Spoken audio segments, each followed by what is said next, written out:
E aí, galera, quem fala é o Rafael e no vídeo de hoje a gente vai dar prosseguimento na série de carteiras aqui do canal. Vamos olhar 3 carteiras para o mês de fevereiro, nossa carteira de Bitcoin, a nossa carteira de renda fixa e a nossa carteira de ETFs. Vamos então para o insight do Investidor 10 para conferir aí o que aconteceu no mês de fevereiro. Olhando aqui no site do Investidor 10, vamos começar pela nossa carteira de QBTC, que é o ETF que investe só em Bitcoin.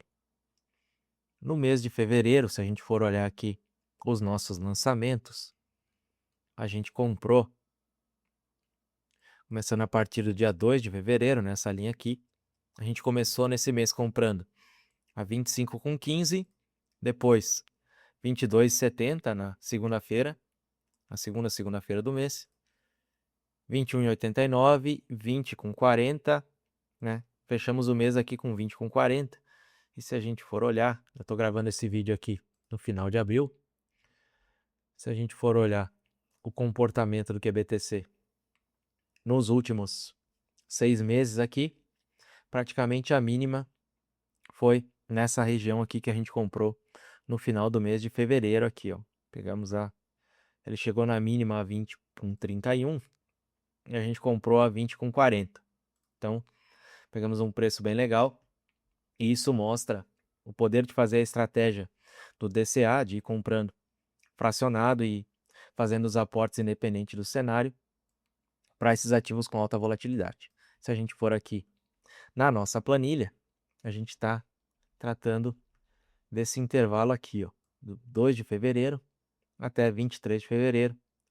Até então, a gente investiu 18.200, acumulamos 564 unidades e o nosso patrimônio no dia 23, quando a gente fez a última compra, era de 11.512,97. Então, de 18 mil que a gente investiu, 18.200, 11.512 era o nosso patrimônio, 36,74% de perda. Ou seja, isso mostra que você não deve nunca confiar todos os seus investimentos em um ativo só, né? O ideal é sempre ir diversificando, assim você não fica tão concentrado em risco e, claro, além de diminuir o risco, provavelmente a gente teria um desempenho muito, muito melhor nessa carteira se a gente tivesse, por exemplo, metade dela investindo em renda fixa sem correr riscos, né? A gente teria como ir contrabalanceando ali à medida que um ativo caísse muito. Se a gente for voltar aqui para o desempenho da carteira até o mês de fevereiro, aqui a gente consegue ver que de 18.192,63, a gente ficou com 11.590 de patrimônio, então 6.600 de perda. Agora vamos para um cenário um pouco mais controlado, que é a nossa carteira de renda fixa. Aqui os valores que vocês estão vendo de valor investido, ele está um pouco diferente, porque eu acabei lançando os aportes de março já, então ele vai estar um pouco diferente em relação à planilha. Se a gente for ver aqui nos lançamentos de fevereiro, seguindo o que a nossa planilha mandava, a gente comprou aqui para o mês de fevereiro 6B5P211, que é o IPCA curto, 6IRFM11, que são os prefixados, 5IB5 e B5M11, que são aí os IPCA mais longo, e 2LFTS, que equivale a um Tesouro Selic.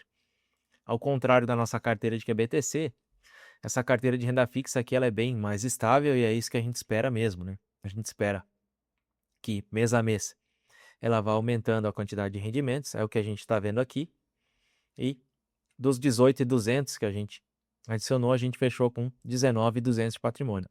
Lembrando que a gente tinha feito um aporte a menos, um aporte menor aqui, por conta do resto que sobrou aqui, sobraram 60 com 28, a gente não conseguiu comprar nenhum ativo, já que os ativos custam todos na faixa ali de R$ 100.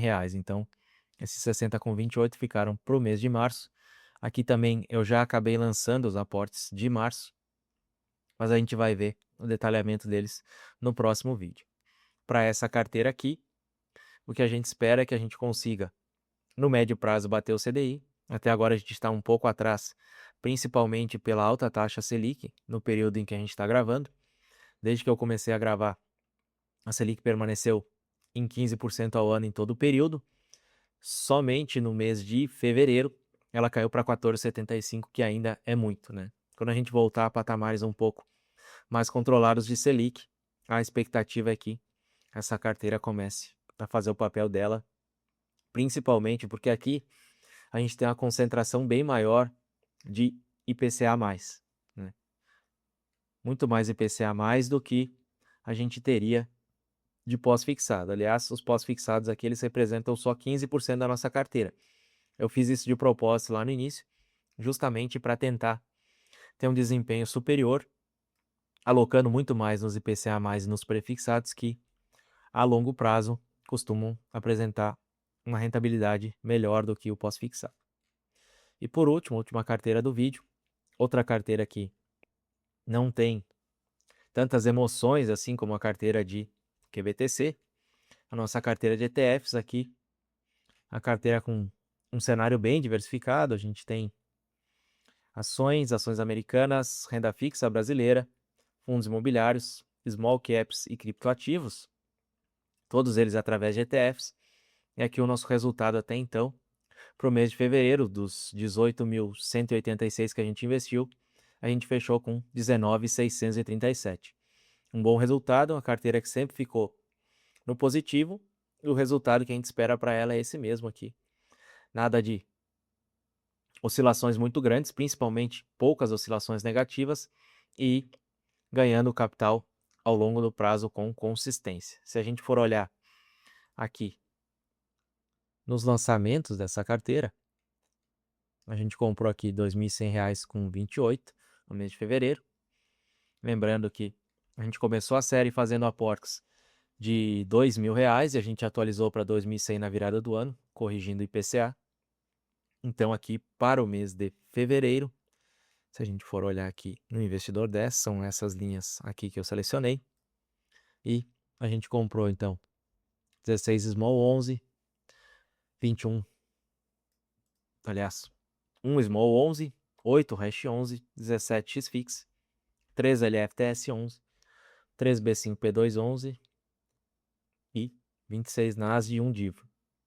Se você é novo e começou a assistir essa série agora, para essa série aqui, em todas as carteiras, né, tirando a carteira de QBTC, que é um ativo só, que a gente vai comprando e fracionando os aportes semana a semana, as outras carteiras aqui a gente faz os aportes uma vez por mês, no quinto dia útil de cada mês, e o que manda a quantidade que a gente vai comprar é a nossa planilha de alocação de cada carteira.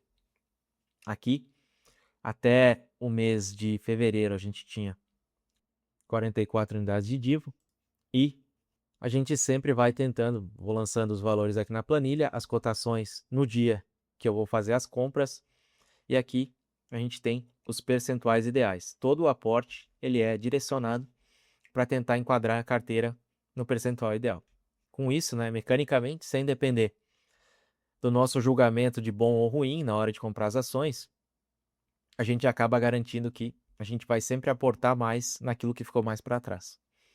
Nessa carteira aqui, como as carteiras ainda não são muito grandes, elas estão na faixa dos 19, 20 mil reais ali até agora, a gente ainda, para algumas delas aqui, a gente ainda não consegue ver bem o efeito de fazer esses aportes aí baseados na carteira. Porém, vocês vão ver nos próximos vídeos ali que a gente tem carteiras, como por exemplo a de commodities e a de ações ali, de dividendos, que seria a nossa carteira Barsi. Como os ativos eles oscilam mais, a gente já está chegando na fase em que a gente não aporta em alguns ativos naquele mês ali. Por quê? Porque eles subiram mais do que o restante, tiveram uma subida mais acentuada, e a nossa planilha diz, ó, com esse valor que vai investir, não investe nesse ativo porque ele disparou em relação aos outros, então a gente espera para comprar mais. Essa é a vantagem de ter um método e de investir baseado nesse método sem ficar alterando a estratégia todo mês ou toda crise, toda notícia de jornal, né? Isso que a gente busca aqui, ganhar do CDI, que é um índice muito consistente e que paga muito bem no Brasil, através aí de diversos investimentos. Se você gostou do vídeo, não esquece de curtir e compartilhar. Nos próximos vídeos aqui a gente vai estar acompanhando as outras carteiras, que são a carteira de commodities, a carteira Barsi, a nossa carteira completa e a nossa carteira de fundos imobiliários. Carteira completa ela é similar à de ETF, só que a gente escolhe os ativos individualmente, ao invés de escolher através de ETFs. E depois desses vídeos de atualização das carteiras de fevereiro, a gente vai para o vídeo de comparação das carteiras, mostrando como é que ficaram o desempenho delas em fevereiro em relação ao CDI. E na sequência depois partimos para o mês de março e abril, já que eu fiquei um tempo sem gravar os vídeos para cá. Espero que tenham gostado. Se gostaram, não esqueçam de curtir, compartilhar e se inscrever. E se você precisar de ajuda com a sua carteira pessoal para montar uma carteira que atinja os seus objetivos de curto, médio e longo prazo, o link da consultoria está na descrição. Espero que tenham gostado, valeu e até a próxima.